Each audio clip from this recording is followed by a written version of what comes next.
As a passenger train on the Surabaya Pasar Turi, Gambir, Jakarta road derailed near the Pagaden station, Subang, West Java, the incident involved 5 carriages of the Argo Bromo Anggrek train and that went off the tracks.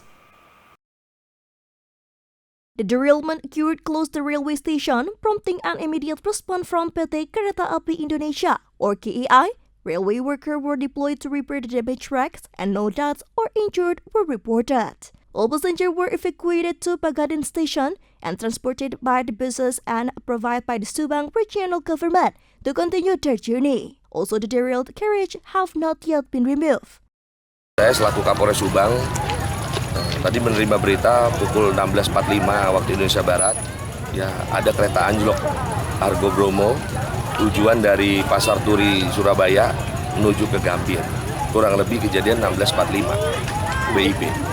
Kami sudah di lokasi yang melakukan perbantuan kepada masyarakat khususnya penumpang, memberikan pengamanan baik itu objek korban termasuk juga barang-barang yang dibawa, dan kami juga mengimbau kepada masyarakat sekitar untuk tidak mendekat ke lokasi TKP sehingga evakuasi dari para penumpang kereta api yang anjlok ini bisa kita lakukan dengan cepat.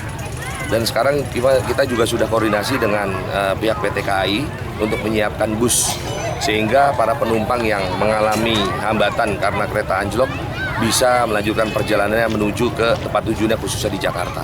Untuk sementara laporan korban jiwa nihil, namun kita masih mendata sesuai dengan manifest di setiap gerbongnya.